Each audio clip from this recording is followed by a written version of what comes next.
ओम सच्चिदानंद रूपाय विश्वोत्पत्त्यादिहेतवे तापत्रय विनाशाय गोविंदाय नमो नमः।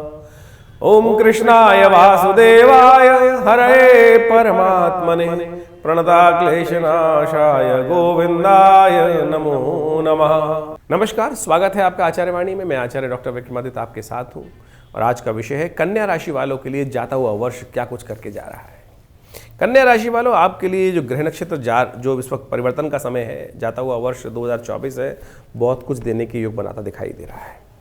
यदि आखिरी के कुछ दिनों की बात करें, दिसंबर का जो अंतिम पड़ाव है वो आपके लिए बहुत महत्वपूर्ण साबित होगा। इस अंतिम पड़ाव में बृहस्पति के साथ कई ग्रहों का इस प्रकार का योग बनेगा, आपकी राशि के दृष्टिकोण से भाग्य जगाने के रास्ते बना सकता है। वो मुहूर्त समझना चाहिए। ज्योतिष के दृष्टिकोण से क्या जाता है, देश काल परिस्थिति समय की चाल पहचाने, कब समय आगे बढ़ने का है, कब समय रुकने का है और कब समय पीछे हटने का है। जो इस काल को समझ जाता है, इस समय की इस चाल को समझ जाता है, उसके लिए सब चीज़ें अच्छी हो जाती हैं। यही नहीं कि आगे बढ़े चलो, धीर तुम बढ़े चलो, वीर तुम बढ़े चलो। अरे आगे गड्ढा हो तो गिरोगे ना भाई उसके अंदर। तो आगे का विजन भी देखने की आवश्यकता है। ये विजन कौन दिखाता है? ज्योतिष समझाता है, ग्रह नक्षत्र की गणना दिखाती है, जो प्रेडिक्टिव साइंसेस हैं इन सब चीज़ के बारे में अवगत कराती हैं। पूरे विज्ञान ने इसको समझा। अब मौसम विभाग है, कई बार गलत भी होता है, कई बार सही भी होता है, प्रेडिक्टिव साइंस इसी प्रकार से है, लेकिन फिर भी उस पर विश्वास किया जाता है कि भाई बताओ आगे आने वाले कुछ दिन के मौसम के समय में क्या है। परिवर्तनशील। आप कहोगे मौसम विभाग गलत हो गया ना, समय प्रकृति जो है परिवर्तनशील है, ग्रह नक्षत्र जो है वो भी परिवर्तनशील है, परिवर्तन की तरफ जा रहा है। जो परिवर्तन का योग बन रहा है उसका पूर्वाभास क्या है, आपके कर्म के अनुसार से हम उसको परिवर्तन कर सकते हैं। तो प्रेडिक्टिव साइंसेस जो भी हैं, जो पूर्वा भविष्य के संबंध में देखती हैं, उन सब को अच्छे से समझते हुए कार्य करने का प्रयास करना चाहिए। कुछ लोग हैं तो तथाकथित तौर पर इन पर प्रश्न चिन्ह लगा देते हैं। तो प्रश्न चिन्ह तो किसी पे भी लगाया जा सकता है। प्रश्न चिन्ह तो लोग अपने माँ बाप पे लगा देते हैं कि मैं आपका बेटा, आपकी संतान हूँ कि नहीं हूँ। तो प्रश्न चिन्ह के चक्कर में मत फंसना भाई।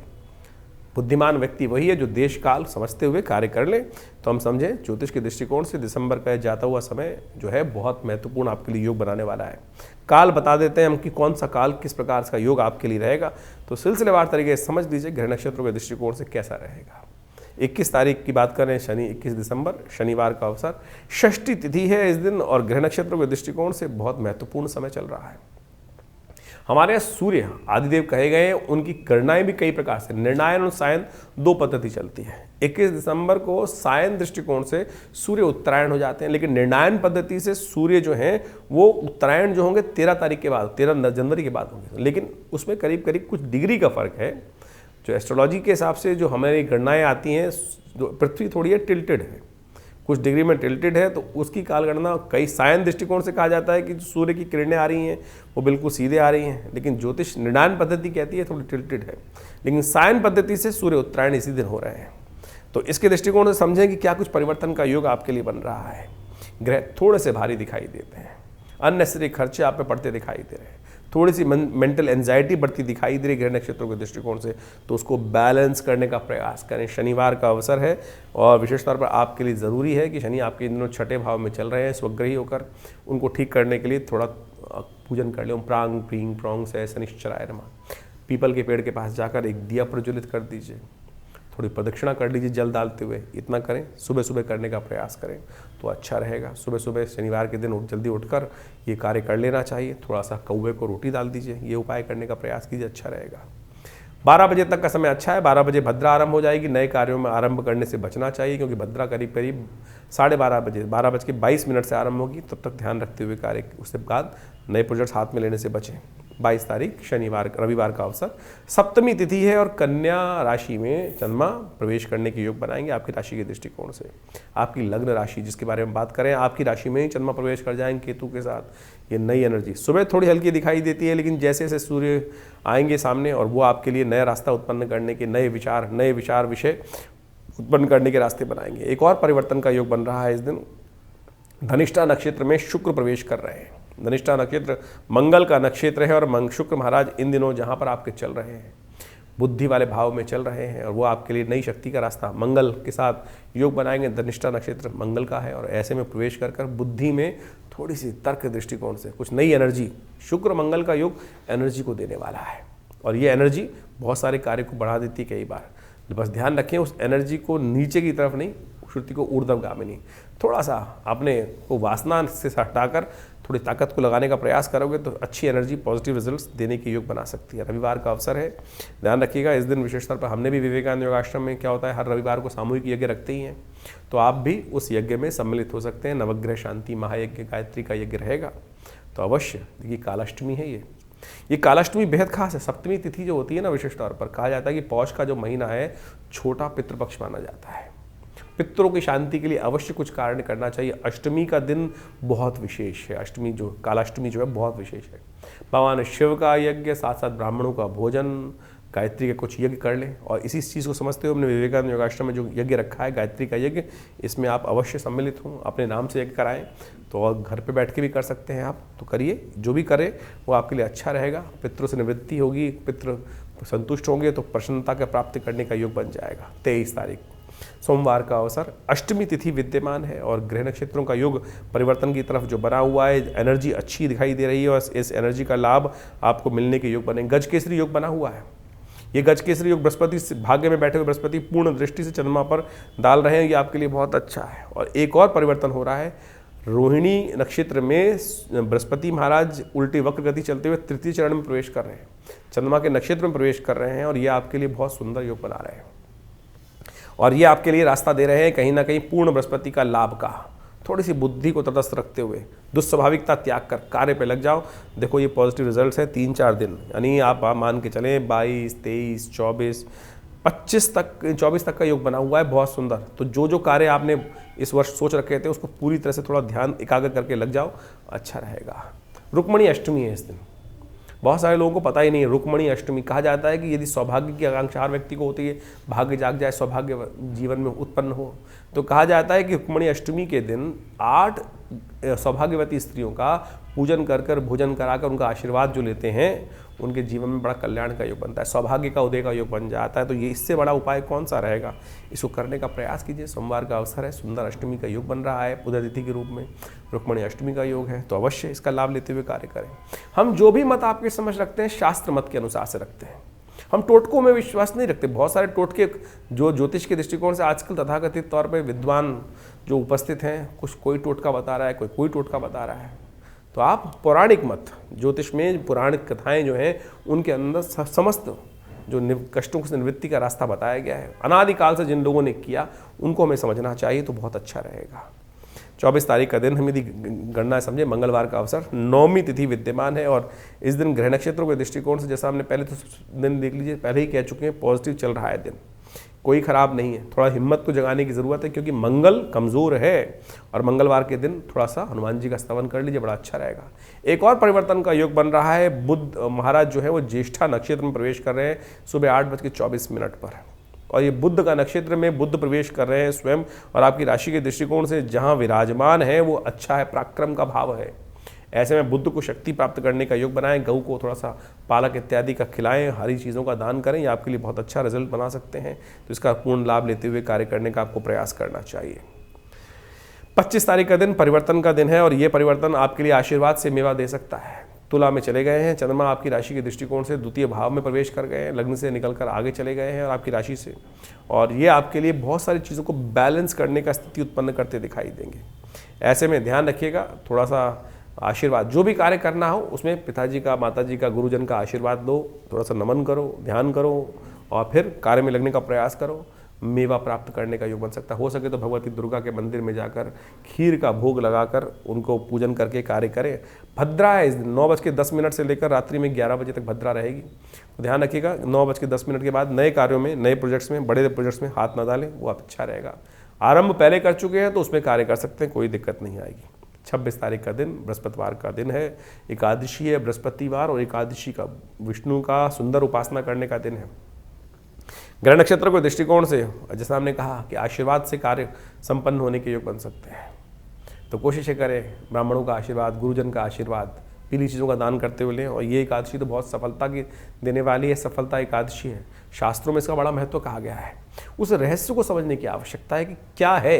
हमारे जो कहानी के रूप में चीज़ें बताई गई हैं वो कहानियाँ नहीं हैं। आमतौर पर लोग शाब्दिक तौर पर कहानियों में फंस जाते हैं। पहले तो आप समझें कि है क्या वो कथा, विशेष तौर पर जो सफला एकादशी के रूप में शास्त्र में विद्यमान है, पद्म पुराण के अंदर कही गई है। देखिए, बहुत सुंदर योग बन रहा है। विशेष तौर पर हमें समझने की आवश्यकता है। 26 तारीख को बृहस्पतिवार के दिन एकादशी पड़ रही है, सफला एकादशी, जिसके बारे में हमने आपको बताया अभी। ये सफला एकादशी जो है सफलता देने के लिए अद्भुत है। कई बार हमारे जीवन में, हमारे मनोमस्तिष्क में ऐसे विचार उत्पन्न हो जाते हैं जो हमें कई बार हीन भावना में डाल देते हैं, कष्ट उत्पन्न करने के योग बना देते हैं। शास्त्र में कथा आती है कि इस सफला एकादशी के रूप में, जो पौष मास के कृष्ण पक्ष की एकादशी है, सफला एकादशी के रूप में जानी जाती है। और ये एकादशी इस प्रकार से है कि बहुत प्राचीन काल में विशेष तौर पर शास्त्र में कहा गया है, चंपावती नाम का एक क्षेत्र था और वहाँ पर एक सेठ रहते थे। उनका जो पुत्र था वो कई गलत कार्यों में लग गया। जीवन है, कई बार गलत व्यक्ति हो जाते हैं, नशा इत्यादि जितने भी व्यभिचार कर्म हो सकते हैं उन सब में कार्य करने की वजह से कहा जाता है कि वो अपने पिता की धन संपदा जो थी सबसे विहीन हो गया। जब गलत कार्य में लगोगे और पाप कृत्य में निवृत्त हो गया। पाप कृत्य में लगने के कारण से कहा जाता है कि कई बार जीवन में इस प्रकार के भाव उत्पन्न हो गए कि सब कुछ भाग्य सौभाग्य जो था वो बिल्कुल धर्मविहीन, श्रीविहीन, सब कुछ उसके जीवन में योग बन गया। कहा जाता है कई वर्ष तक इस प्रकार का योग चलता रहा, कुछ रास्ता नहीं दिख रहा था। तो भाग्यवश परमात्मा प्रसन्न होने का योग समझे कि परमात्मा प्रसन्न कैसे होते हैं। कहा जाता है कि भिक्षा मांगने तक की स्थिति हो गई। जब इधर उधर भटकता रहता था तो एक दिन एकादशी की सुंदर योग था, देव योग से योग बना, कहीं ना कहीं पूर्व जन्म का संस्कार होगा। पीपल के कुछ विशेष तौर पर कोटर के अंदर कुछ, जैसे कहता है आदमी को खाने को नहीं होता, पुराने जमाने की बात है, तो कुछ छोटे छोटे जो फल वगैरह थे उसने एकत्र कर रखे थे। और जब जैसे विक्षिप्त आदमी होता है उसने पीपल के कोटर में उनको रख दिया। कथा को मूल रूप से समझने की आवश्यकता है कि परमात्मा प्रसन्न करने के लिए हम बड़े बड़े कार्य करते हैं, बड़े बड़े कार्य करने का प्रयास करते हैं और उनको प्रसन्न करने का प्रयास करते हैं। परमात्मा तो अनायास ही बिना सोचे समझे कार्यों से भी प्रसन्न हो जाते हैं। समझे, ये भाग्य को सौभाग्य में परिवर्तन करने का रास्ता। कहा जाता है कि उस व्यक्ति ने विशेष तौर पर क्या किया कि उस जो राजकुमार था, जो सेठ जी का लड़का था, उसने जब विक्षिप्त हो गया तो फल फूल इकट्ठे करके लाए और पीपल के कोटर में उसको रख दिए और कालांतर में फिर आगे चला गया, कहीं भूल गया। पीपल के अंदर साक्षात भगवान का वास कहा जाता है, साक्षात विष्णु स्वरूप पीपल के पेड़ को कहा जाता है। कहा जाता है उस समर्पण कर लेने मात्र से भगवान ने उस एकादशी के सुंदर योग में एक कर्म करने से उसके जितने पाप थे उससे निवृत्त कर कर उसको पुण्य को प्राप्ति करने का सुंदर योग बना दिया। यानी ये मुहूर्त है, वास्तविक तौर पर समझने की आवश्यकता है। जो लोग अनायास ही भगवान के प्रति समर्पण भाव से कार्य कर देते हैं इस मुहूर्त में, तो उनको उनके कर्मों से मुक्ति प्राप्त करने का, पाप कर्मों से मुक्ति प्राप्त करने का रास्ता बन जाता है। तो जो विचार कर कर शुभ रूप से मंत्र जप कर कर भगवान का व्रत करते हैं तो उनके पुण्यों की कितनी वृद्धि हो सकती है, ये इस कथा का मूल है।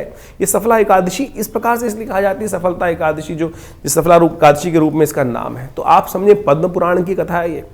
आज हम कथाओं को विभिन्न रूप से, अलग अलग रूप से उपस्थित करने का प्रयास करते हैं, लेकिन शास्त्रों में इसका महत्व ये कहा गया है कि हम ये मनसा वाचा कर्मणा भी यदि परमात्मा का भजन कर लें तो अनेक प्रकार से, तो कहा जाता है कि वो विशेष तौर पर जब इस प्रकार से उसने कर्म किया और उसका पुण्य प्राप्त हुआ तो पुनः राज्य, जो पिता का राज्य था, उसको देव प्रताप से सुंदर योग से पुनः मिल गया। तो आप समझें, इस प्रकार से हमें अवश्य कुछ ना कुछ करते रहना चाहिए, उससे कष्ट से निवृत्ति के योग बन जाते हैं। तो इसको अवश्य करें, इससे आपके कष्ट दूर होने के सुंदर योग बनेंगे। तो कन्या राशि वालों, आपने समझा एकादशी, सफला एकादशी, ये छोटी छोटी कथाएं जो हैं हमारे जीवन का सार है। हमें समझना चाहिए कि जीवन में जब कष्ट आते हैं तो कैसे, कुछ गलत हो गया तो कैसे निवृत्ति का मार्ग पकड़े, तो ये कथाएं सार हैं। तो इसलिए इन मुहूर्तों का महत्व समझिए आप। तो छोटा सा कार्य है, भगवान विष्णु का स्तवन करें इस दिन, ओम नमो नारायण इस मंत्र का जप करते हुए। पौष के महीने में सुंदर ये योग बन रहा है और साथ साथ खरमास चल रहा है, तो ऐसे में अवश्य भगवान विष्णु का सहस्त्र नाम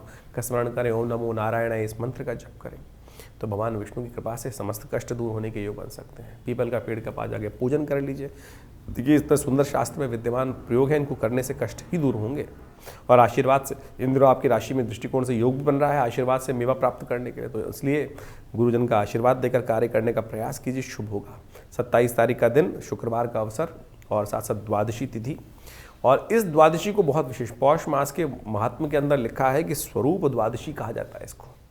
ग्रह नक्षत्रों के दृष्टिकोण से परिवर्तन का योग बन रहा है और आपकी राशि के दृष्टिकोण से बृहस्पति महाराज जो भाग्य में बैठे हुए हैं उनके बिल्कुल सम्मुख चंद्रमा आ जाएंगे। सुबह थोड़ी हल्की दिखाई देती है, जो कार्य करोगे, मेहनत करोगे, उसमें सही पॉजिटिव काम करोगे, शाम तक के बाद से लेकर 2-3 दिन तक रिजल्ट्स पॉजिटिव ही आने के योग बन रहे हैं। चंद्रमा बिल्कुल बैठे हुए, बिल्कुल बस जितने वृश्चिक में जाके वैसे चंद्रमा ढीले हो जाते हैं, कमज़ोर हो जाते हैं, वृश्चिक में प्रवेश कर रहे हैं चंद्रमा दोपहर को करीब 1:56 पर। लेकिन एक और महत्वपूर्ण परिवर्तन हो रहा है कि बृहस्पति, शनि महाराज जो हैं वो बृहस्पति के नक्षत्र में चले जाएंगे, पूर्वा भाद्रपद में चले जाएंगे प्रथम चरण में, और ये आपके लिए बहुत सुंदर योग बनेगा और ये आपके लिए कहीं ना कहीं लाभ का योग बनाने के रास्ते बनाएगा बहुत जल्दी। तो इन 2-3 दिनों में विशेष तौर पर आपको पॉजिटिव रिजल्ट, जैसा हमने कहा ना कि दिसंबर जाता हुआ बहुत कुछ देके जा सकता है, और भाग्य जब साथ हो तो क्या चीज़ दिक्कत है। तो ऐसे में ग्रह नक्षत्र आपके लिए बहुत अनुकूल बने हुए हैं।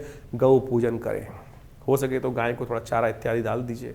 जितना गौ पूजन करेंगे, हो सके तो गाय का दूध लेकर उससे थोड़ा सा अभिषेक भी कर लीजिए भगवान का ओम नमः शिवाय का जप करते हुए। देखिए बहुत सुंदर योग बनेगा, परिवर्तन का योग बनेगा। कहा जाता है कि भगवान विष्णु के सुंदर रूप नामों का स्तमन करते हुए तिल के द्वारा उनका 108 आहुति दे देनी चाहिए इस दिन। यदि कम से कम तिल का दान भी करोगे तब भी बहुत अच्छा रहेगा। शास्त्र के दृष्टिकोण से कहा गया है प्रतार्क ग्रंथ के अंदर कि विशेष तौर पर पौष कृष्ण पक्ष द्वादशी के दिन विशेष तौर पर रात्रि में भगवान विष्णु का स्तवन करते हुए यदि भगवान विष्णु के मंत्रों से 108 बार ओम नमो नारायणाय तिल के द्वारा, घी के द्वारा आहुति दे तो कहा जाता है बहुत सारी कष्टों को दूर करने के योग बन जाते हैं। शास्त्र के अनुसार से इस विधान को बताया गया है, अवश्य आप करने का प्रयास कीजिए, कल्याण के योग बनेंगे, बहुत सुंदर योग बन रहे हैं आपके लिए। 28 तारीख शनिवार का अवसर, त्रयोदशी तिथि है और शनि प्रदोष का योग बन गया है शाम के समय प्रदोष होने के कारण से। और शनि महाराज इन दिनों आपकी राशि में दृष्टिकोण से जहाँ चल रहे हैं वो अननेसेसरी की कुछ ना कुछ उठापटक करने की योग बना रहे हैं। कहीं ना कहीं नुकसान से तो बचा रहे हैं, लेकिन फिर भी नुकसान के लिए मौसम बना के तैयार रखते हैं। शायद ग्रह नक्षत्रों का योग इस प्रकार का बड़ा विचित्र चल रहा है कि बिल्कुल जो शुंभ निशुंभ है बिल्कुल साथ तैयार बैठे हैं, चंडमुंड तैयार करने के लिए, दुश्मन परेशान करने के लिए शत्रु बिल्कुल सामने मुहाय पे बैठा है, लेकिन कर कुछ नहीं पा रहा है। कई बार केवल हमारे को बस भयग्रस्त कर रहा है। ऐसे योग बन रहे हैं, तो उससे ठीक करने के लिए, शनि को ठीक करने के लिए शनि प्रदोष के दिन सुंदर उपाय करने का प्रयास कीजिए। ऐसे में शनि प्रदोष के दिन सुंदर उपाय करने का योग जो बन रहा है, और एक और परिवर्तन हो रहा है जो विजय की तरफ ले जा रहा है। शनि और विशेष तौर पर शनि और शुक्र की युति बनने जा रही है, और ये आपके लिए विजय के चांसेस भी उत्पन्न करेगा। जितना बड़ा शत्रु आपके समक्ष आके खड़ा होगा उतनी बढ़िया विजय के चांसेस आने वाले समय में बनने के योग बनते दिखाई देंगे आपको। तो शनि प्रदोष के दिन अवश्य भगवान शिव का सुंदर अभिषेक तिल से करने का प्रयास कीजिए, यही सबसे श्रेष्ठ उपाय है और यही आपको विजय देने के योग बनाएगा। 29 तारीख रविवार का अवसर, चतुर्दशी तिथि है और इस दिन मासिक शिवरात्रि का योग बन रहा है। और साथ साथ ग्रह नक्षत्रों के दृष्टिकोण से एक बात और नोट कर लीजिए, ये जो योग बन रहा है आपके लिए पूरा मेहनत से लाभ के योग बना रहा है। इसलिए मेहनत से भागेगा मत, कार्यों से भागेगा मत। बस दुस्वाभाविकता, मन में बार बार जो दुस्वाभाविकता उत्पन्न होती करूं ना करूं, उसमें एकाग्रचित्त होकर लग जाइए, बहुत अच्छे रिजल्ट्स प्राप्त करने के योग बन सकते हैं। मासिक शिवरात्रि का योग है और साथ साथ अंतिम रविवार है 2024 का, और हमने विवेकानंद योगाश्रम में इस रविवार के दिन गायत्री का यज्ञ और नवग्रह शांति महायज्ञ रखा है। आप भी इसमें सम्मिलित हो सकते हैं। शिव का ध्यान करते हुए भगवान शिव के महामृत्युंजय मंत्र इत्यादि से यज्ञ करने की सुंदर व्यवस्था आश्रम पर रहेगी। आप भी अपने स्वास्थ्य के लाभ के लिए, कष्टों को निवृत्त करने के लिए उस यज्ञ में सादर आमंत्रित हैं और यज्ञ में बैठ सकते हैं। और बहुत दूर रहते हैं, नहीं आ पा रहे हैं, तो अपने नाम से पंडितों को भी बिठाने की व्यवस्था कर सकते हैं। वैसी व्यवस्था आश्रम की तरफ से की जाती है। फ़ोन नंबर्स चल रहे हैं आपके सामने, उन पर संपर्क साध सकते हैं। 30 तारीख का दिन बहुत अद्भुत है और वर्ष के अंतिम में सोमवती अमावस्या का योग बन गया है, और ये पौष के महीने में खर मास में ये योग बना है। तो कहा जाता है कि ये मास किसी और चीज़ के लिए शुभ नहीं होता, केवल भगवान की आराधना के लिए ही शुभ माना जाता है। और आज की तारीख में लोग नव वर्ष मनाने के लिए जो जिस प्रकार से उद्धृत होते हैं, सब कुछ भूल जाते हैं, पुण्य कार्य करना ही भूल जाते हैं। तो भाई देव योग से योग बना है ग्रह नक्षत्रों के दृष्टिकोण से, तो इसका अवश्य लाभ लें। सोमवती अमावस्या के दिन तीर्थ स्नान करें, गरीबों को दान करें, भंडारे कराएं, जो परित्यक्तों को सेवा करें। ग्रह नक्षत्रों के दृष्टिकोण से आपके लिए अच्छा योग बनेगा, लाभ के योग बनेगा। स्वास्थ्य का थोड़ा ध्यान रखिएगा। ग्रह नक्षत्र जहाँ परिवर्तन की तरफ जा रहे हैं, स्वास्थ्य के मामले में थोड़ा भारी रहेंगे, तो उसका ध्यान रखते हुए कार्य करना है। 31 तारीख के दिन मंगलवार का शुभ योग बन रहा है और ग्रह नक्षत्रों के दृष्टिकोण से पौष मास का शुक्ल पक्ष आरंभ हो रहा है। प्रतिपदा आरोग्य व्रत अगले दिन से आरंभ होता है। कहा जाता है कि इस आरोग्य में ये 15 दिन इम्यूनिटी को बूस्ट करने के लिए बहुत सारे कार्य किए जाते हैं। तो अवश्य ये नववर्ष परिवर्तन की तरफ जा रहा है, वर्ष खत्म होने की तरफ है। जाते हुए जो है उन गिले शिकवों को दूर करने का अवसर है। नववर्ष कुछ नई ग्रह योग को उपस्थित कर रहा है। हमने आपके लिए बहुत सारे वीडियोस, बहुत सारे आपकी राशि के दृष्टिकोण से जो रास्ते हैं बताने का प्रयास किया। ये नववर्ष ग्रहों का परिवर्तन की बहुत पूर्व सूचना देके जा रहा है और ये परिवर्तन बहुत महत्वपूर्ण रहेगा आपके लिए, खासकर बुध प्रधान राशि वालों के लिए बहुत महत्वपूर्ण योग बनाता दिखाई दे रहा है। तो उसको समझने का आपको प्रयास करना है, तो हमारे इस चैनल पर जाकर बहुत सारे आपके संबंध में जो बातें बताई गई हैं उनको समझ लें, बहुत अच्छा योग बनेगा आपके लिए। तो इस प्रकार से ग्रहों का योग जो आपने अभी समझा सिलसिलेवार तरीके से कि आपकी राशि में कब, कहाँ, किस प्रकार का योग बनेगा, उसको आपको समझकर अपने जीवन में परिवर्तन लाने का प्रयास करना चाहिए। ये जो हम आपके समक्ष हमारे इस चैनल के माध्यम से, आचार्य वाणी के माध्यम से आपके समक्ष उपस्थित रहते हैं, बहुत सारे लोगों के प्रश्न रहते हैं, कई बार लोगों ने प्रश्न भी किए हैं और उनका निवारण भी हम समय समय पर करने का प्रयास करते हैं। राशि जो है वो कई प्रकार की हो सकती है, चंद्र प्रधान राशि, नाम की राशि, साथ साथ आपके सूर्य के अनुसार से राशि, लग्न, ज्योतिष के दृष्टिकोण से ये सब महत्वपूर्ण है। और हम सब लोग किसी एक पहलू को देखने का प्रयास करते हैं कि हमारी चंद्र राशि कौन सी है या नाम की राशि कौन सी है, लेकिन एक वास्तविक तौर पर आप इस सत्य को समझने का प्रयास करें कि इन सब का कुछ ना कुछ महत्व है। जैसे न्यूमरोलॉजी के अनुसार से आप समझें कि आपका नाम XYZ कोई भी नाम है, किसी का रवि नाम है, किसी का कृष्ण नाम है, किसी का कुछ और नाम है, उस नाम के अनुसार से उनके विभिन्न प्रकार से लोग, जैसे कृष्णपाल सिंह किसी का नाम है, किसी कोई केवल कृष्ण ही यूज़ करता है, कोई KP सिंह यूज़ करता है, कोई केवल पाल ही बोलता है एक नाम को, तो आप समझो उसका अलग अलग प्रभाव पड़ेगा, क्योंकि न्यूमरोलॉजी के हिसाब से किस प्रकार से कितने शब्दों का कितनी वाइब्रेशन उत्पन्न हो रही हैं उसके अनुसार से प्रभाव होता है। इसी प्रकार से आपके जीवन में ज्योतिष के दृष्टिकोण से आपकी चंद्र राशि एक है, नाम की राशि अलग है, उसके बाद से आपकी लग्न राशि अलग है, तो उन सब का प्रभाव कुछ ना कुछ आपके जीवन में पड़ रहा है। जब हम जन्मपत्री का विश्लेषण करते हैं, आप तो राशि के अनुसार सुनने का प्रयास करते हैं, लेकिन जब कि ज्योतिषी जन्मपत्री का विश्लेषण करता है तो उन समस्त पहलुओं को देखते हुए आपके भविष्य का निर्धारण करने का हम प्रयास करते हैं और गतिविधि को समझते हुए, जीवन में अनुभव लेते हुए कि किस प्रकार के ग्रहों का योग किस प्रकार से कैसे बनने वाला है, उन सबको समझते हुए व्यक्ति के जीवन के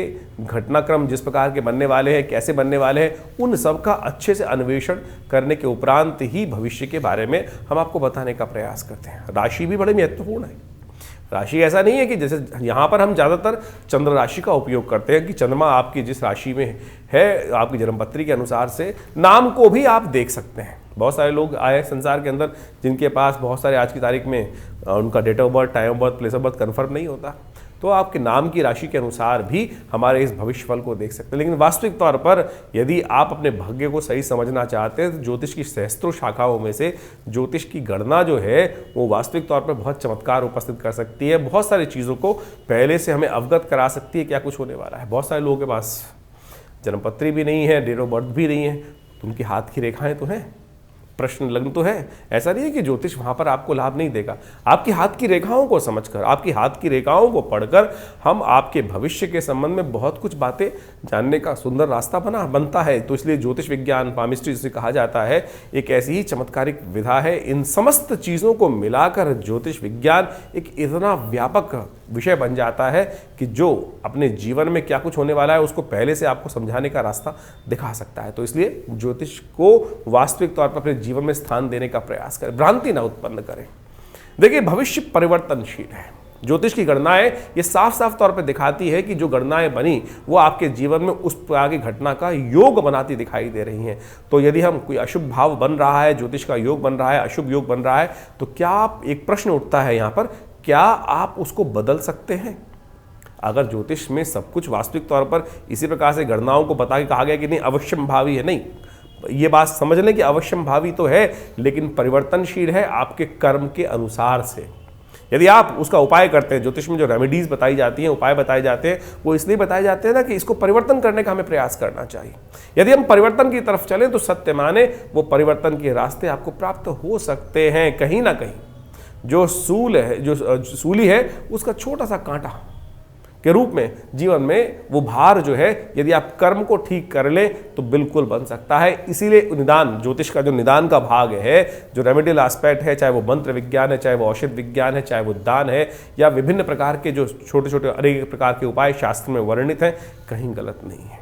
तो इसको हमको सत्य रूप में समझने का प्रयास करना चाहिए। ज्योतिष एक बिल्कुल हमने प्रत्यक्ष रूप से देखा, ज्योतिष में गणनाएं दिखा रहे थे, मृत्यु कालक योग था, मृत्यु तुल्य योग था, लेकिन महामृत्युंजय मंत्र इत्यादि का जप किया गया, अनुष्ठान किए गए, बहुत सारे दान पुण्य किए गए, औषध विज्ञान का उपयोग किया गया, तो वो योग टला। बिल्कुल टल सकते हैं ये समस्त चीज़ें, भगवान की कृपा। इस संसार में समझ लें, किसी के जीवन में संतान का योग नहीं था, उन्होंने भगवान की साधना करी और उनके जीवन में ज्योतिष गणनाओं के अनुसार से ही उपाय को करने के बाद, परमात्मा की कृपा के बाद वो रास्ता बन जाता है। तो इस बात को हमको सत्य रूप में समझने का प्रयास करना चाहिए। ज्योतिष कहीं विचित्र विडंबनाओं को मन में हम रख लेते हैं अपने अपने भाव में कि अरे नहीं, ऐसा नहीं होगा, ज्योतिष कपोल कल्पित है या कुछ भ्रांति उत्पन्न करती है। भ्रांति तो कुछ भी उत्पन्न कर सकती है, आपका मस्तिष्क स्वयं भ्रांति उत्पन्न करता है। आप ये समझें कि किस चीज़ क्या क्या भ्रांति उत्पन्न कर, भ्रांति तो हम स्वयं उत्पन्न कर रहे हैं। शास्त्र ज्योतिष जो है वो तो अनादिकाल से गणनाओं के अनुसार से, देखें कितनी परिष्कृत गणनाएं हमारे भारतीय संस्कृति में, शास्त्र में बताई गई हैं, और उन गणनाओं को हम तो स्वयं जीवन में देखते हैं। बहुत सारे लोग जन्मपत्री दिखाने आते हैं और जब वो बात देखने का प्रयास करते हैं बहुत सारी जन्मपत्रियों में, तो वो बिल्कुल सत्य निकलती है। कहाँ से? वो केवल गणना, केवल कुलावे नहीं है, गणनाओं को, ज्योतिष के जो ग्रह योग को सिद्धांतिक तौर पे समझा और वही गणना का प्रयोग ज्योतिष के दृष्टिकोण से, चाहे वो जैमिन का, पाराशर का या किसी भी शास्त्र के अंदर आए हुए योग हैं, उनको यदि वहां लगा के देखा तो बिल्कुल 100% सत्य निकलते हैं। तो इसको वास्तविक तौर पर केवल इग्नोर ना करें। बहुत सारे लोग आपके समय समय पर आपके मनोमस्तिष्क में भ्रांति, कई कमेंट भी लिख देते हैं लोग कि ज्योतिष कपोल कल्पित है। अभी तो आप केवल राशि के अनुसार से हमारे इन वीडियोस को सुनने का प्रयास करते हैं, लेकिन ज्योतिष की प्रत्यक्ष घटनाएं जब सामने आती हैं ना, तब वास्तविक तौर पे सत्य का भान होता है बिल्कुल। तो उसको इस जो मानसिक तौर पर विचित्र विडंबनाएं मन में उत्पन्न हो रही है, उनको हटाने का प्रयास कीजिए और ज्योतिष को सत्य रूप में समझने का प्रयास करिए। ज्योतिष का संसार ही ऐसा अद्भुत है कि जिसके अंदर शास्त्र में वर्णित हजारों बातें, हजारों लोगों ने इसका, लाखों अरबों लोगों ने इसका लाभ लेने का भारतीय संस्कृति से प्रयास किया। पूरे विश्व में इसको कहीं ना कहीं स्थान दिया जाता है, तो आप उसको स्थान देंगे, समझेंगे तो बहुत अच्छा रहेगा। तो ये हमने आपके समक्ष जो भविष्य का गणनाओं के अनुसार से भाव रखा है, उसको यदि सही रूप से आप समझें तो बहुत अच्छा रहेगा। नया वर्ष आने को है और नए वर्ष के अनुसार से जो जाता समय जो है वो आपको क्या कुछ देखे जा रहा है, इसको आपने सही समझने का प्रयास किया। लेकिन फिर भी हम कहेंगे ज्योतिष को बहुत वृहद रूप से समझने का प्रयास करें। यहाँ तो हम केवल राशि के दृष्टिकोण से, क्योंकि ये संसार में सबसे आसानी से समझ में आ जाता है। अगर हम इंडिविजुअल तौर पर ज्योतिष के एक एक भाव को यहाँ समझाना शुरू कर दें, तो आधे लोग गणनाओं को समझाना शुरू कर दें और उसके अनुसार से बात करना शुरू कर दें, तो वो इंडिविजुअल रीडिंग हो जाएगी और वो यहाँ पर इस प्लेटफॉर्म पर शायद उपयुक्त नहीं रहेगी। तो इसीलिए ज्योतिष की जो राशि विज्ञान के अनुसार से, नक्षत्रों के परिवर्तन के अनुसार से यहाँ जो भाव है वो हम आपके समक्ष समय समय पर, सही समय पर रखते रहते हैं। और आपके मन में भी कोई प्रश्न चल रहा हो तो चिंता ना करें, हमने एक चैनल आपके लिए रखा है, आश्रम की व्यवस्थाएं आपके लिए हैं। व्हाट्सएप के माध्यम से आप तुरंत हमें अपने प्रश्नों को भेज सकते हैं। हम प्रयास करेंगे उन समस्त प्रश्नों का सही उपयुक्त समय आपको दे सकें, और व्हाट्सएप के माध्यम से जो प्रश्न प्राप्त होते हैं उनके निदान भी हम जल्दी से जल्दी देने का प्रयास करते हैं। लेकिन बहुत सारे लोगों के प्रश्न आ रहे होते हैं, नंबर्स आपके सामने स्क्रीन पर चल रहे हैं, उन पर आप अपने प्रश्नों को भेज सकते हैं। पर्सनल अपॉइंटमेंट लेने के लिए भी उसमें पूरी व्यवस्था आपको व्हाट्सएप के माध्यम से, उस प्रश्न के माध्यम से जो आप भेजेंगे, जो आप इंक्वायरी भेजेंगे, उसमें हम पूरी तरह से हमारे आश्रम संस्थान की तरफ से देने का हम प्रयास करते हैं। बहुत सारे लोग, एक बात और ध्यान रखें, आजकल बहुत सारे लोग हमारे नाम से, कई सारे लोग कह देते हैं कि आचार्य विक्रमादित्य से हम डायरेक्टली बात कर रहे हैं, और बहुत सारे लोग हमारे पास कई प्रकार इस प्रकार की सूचना आई हैं। तो थोड़ा सावधान रहें। हमारा दिल्ली में ही आश्रम है, विवेकानंद योगाश्रम संस्थान है, और हर रविवार को हम स्वयं आप सबसे वहाँ पर मिलते ही है, जिसमें सामूहिक यज्ञ का जो कार्यक्रम होता है। वैसे तो नित्य प्रति 8 घंटे आश्रम में यज्ञ होता है, लेकिन रविवार के दिन सुबह 8 बजे से लेकर 10 बजे तक विशाल भंडारा, सुंदर यज्ञ, स्वाध्याय और आपके प्रश्नों का निदान, जो भी छोटे मोटे प्रश्न हो सकते हैं उनको हम निदान देने का समय पर प्रयास करते ही हैं। तो आप रविवार को विवेकानंद योगाश्रम में सादर आमंत्रित हैं, और इस कार्यक्रम में आप भाग लेकर माँ भगवती का सुंदर दर्शन कर सकते हैं। जैसा हमने आपको कई बार बताया है कि विवेकानंद योगाश्रम में 1947 में मुल्तान से माँ भगवती का सुंदर शिव विग्रह पधारा, और उनका आज वहाँ पर सुंदर मंदिर विराजमान है। उनका दर्शन करेंगे तो देखिए 500 साल भगवती की दिव्य प्रतिमा पुरानी, उनका दर्शन करने मात्र से बस बहुत सारे कष्ट जीवन से दूर हो जाते हैं। और आप स्वयं सादर आकर रविवार को या कभी भी, बहुत सारे उत्सव होते हैं समय समय पर, उसका बारे में हम आपको बताते ही रहते हैं। तो आप यदि आश्रम में आएंगे और माँ भगवती के सुंदर सानिध्य में रहेंगे तो माँ भगवती की कृपा से बहुत सारे जीवन के अप्रत्यक्ष कष्ट भी अपने आप जीवन से दूर हो जाएंगे।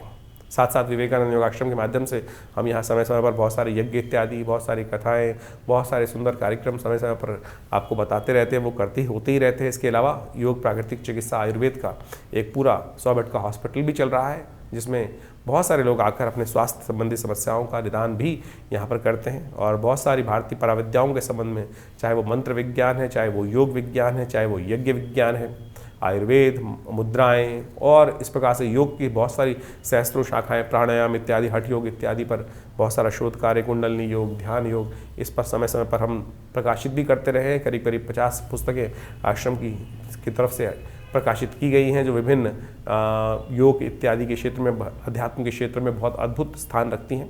तो आप हमारी संस्थान से जुड़कर अपने जीवन में पूरा महत्वपूर्ण परिवर्तन लाने के लिए सुंदर योग बनाएं। स्वागत है आपका विवेकानंद योगाश्रम में।